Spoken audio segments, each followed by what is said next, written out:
Greenland.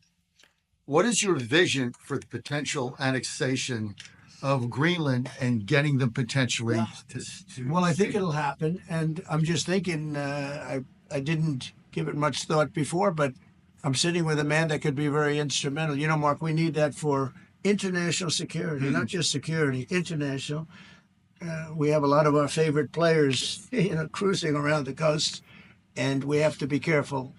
And we'll be talking to you. And it's a very appropriate, really a very appropriate question. It's an Thank issue you in the very high much. north, so the Arctic, so what you did. So when it comes to Greenland, yes or not joining the US, I would leave that outside for me, this discussion, because I don't want to drag NATO in that. But when it comes to the high north and the Arctic, you are totally right. The Chinese are now using these routes. We know that the Russians are rearming. We know we have a lack of icebreakers. So the fact that the seven, outside Russia, there are 7 Arctic countries working together on this under US leadership is very important to make sure that that region, that part of the world stays safe. And we know things are changing there and we have to be there. We just had an election there the other day. Do you see a referendum, a plebiscite, where the people of Greenland would be in a position to decide if they want to become part of the United States? Yeah, it was a good election for us, as you know. It was not a referendum. It wouldn't be called that. It was an individual election. But the person that did the best is a very good person, as far as we're concerned. And so we'll be talking about it, and it's very important. Mark mentioned the word icebreaker. So we've ordered, we're in the process of ordering 48 icebreakers. And Canada wants to know if they could use them. I said, well, you got to pay for them. Think of it, Canada. We pay for their military. Canada pays very little for their military because they think we're going to protect them.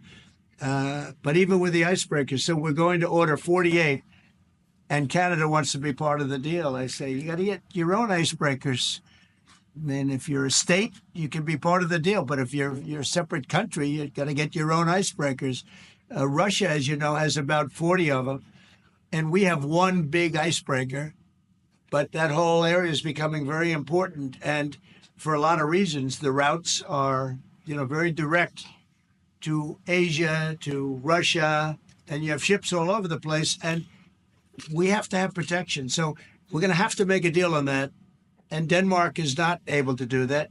Denmark's very far away and really has nothing to do. What happens? A boat landed there 200 years ago or something, and they say they have rights to it. I don't know if that's true. I don't think it is, actually. But we've been dealing with Denmark. We've been dealing with Greenland, and we have to do it. We really need it for national security. I think that's why NATO might have to get involved in a way, because we really need Greenland for national security. It's very important. We have a couple of bases on Greenland already, and we have quite a few soldiers. And maybe you'll see more and more soldiers go there. I don't know. What do you think about that, Pete? So don't answer that, Pete. Don't answer that question.